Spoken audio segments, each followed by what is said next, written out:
Video 3 coming right up. How did everything go with those pages in your workbook? If you have any questions at all, please send me an email or post in the Facebook group. I am here for you. In the last two videos, we talked about how the environment can influence our eating habits. So let's narrow our focus now and look at how living in a human body can influence our eating choices. The human body is designed to survive. We need to eat and drink fluids in order to stay alive, yet our body can be very adaptable if it needs to be.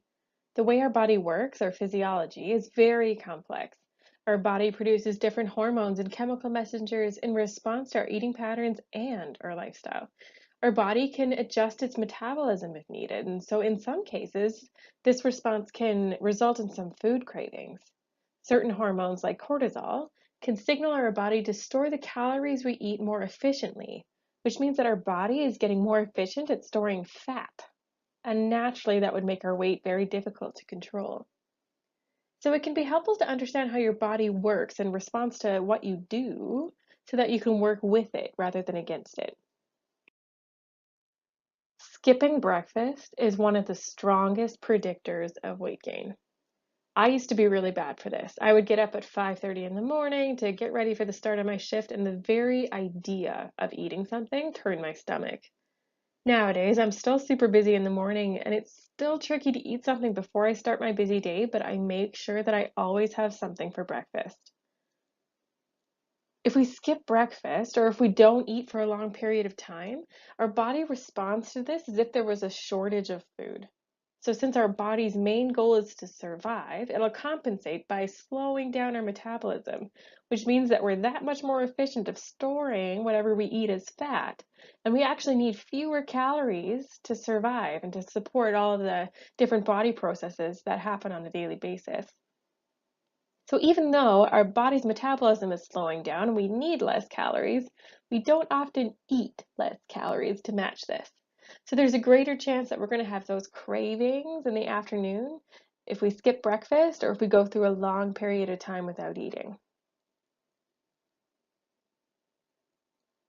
If we're inactive, the body can release some hormones and chemical messages that make it very difficult for us to control our weight with diet alone. And so our environment doesn't help the situation much either, because with modern technology and conveniences, our daily activities require very little physical effort. With access to a phone and computer, we can work, feed ourselves, go shopping, visit friends, relatives, pay our bills, and have fun without even getting up off the couch. There's a lot of research going on between chronic stress and then a lack of sleep and our weight management. Cortisol, our survival hormone, makes sure that we have enough fuel for our body in times of stress. So when we're having this chronic stress, we get more and more cortisol in our system, and then we're storing those calories as fat much more efficiently. And cortisol also triggers a lot of cravings. So that's why it's so important to try and manage your stress and your sleep.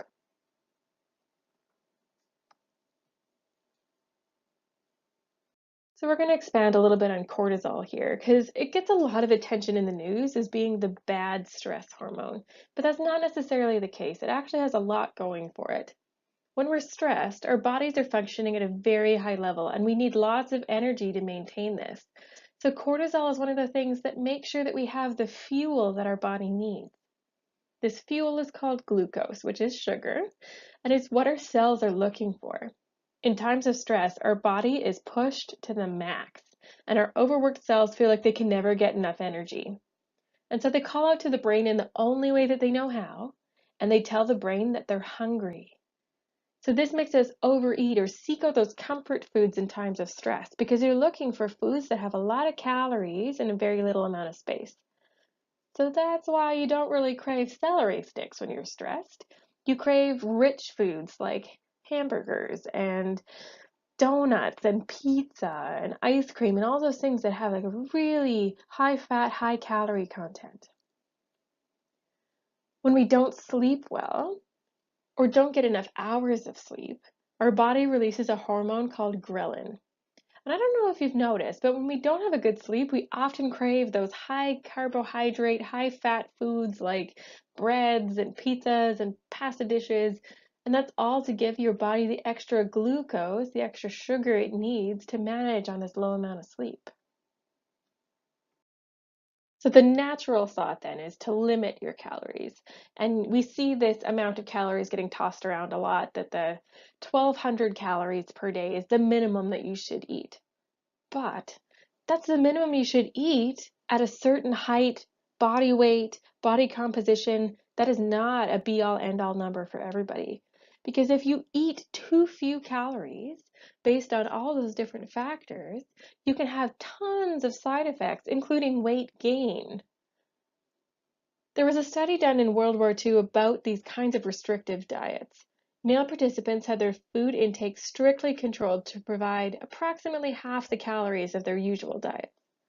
The men were expected to lose 25% of their body weight over 6 months, which, if you think about it, that sounds like a lot of these promises from the miracle diets and pills and supplements that are all advertised on TV, right?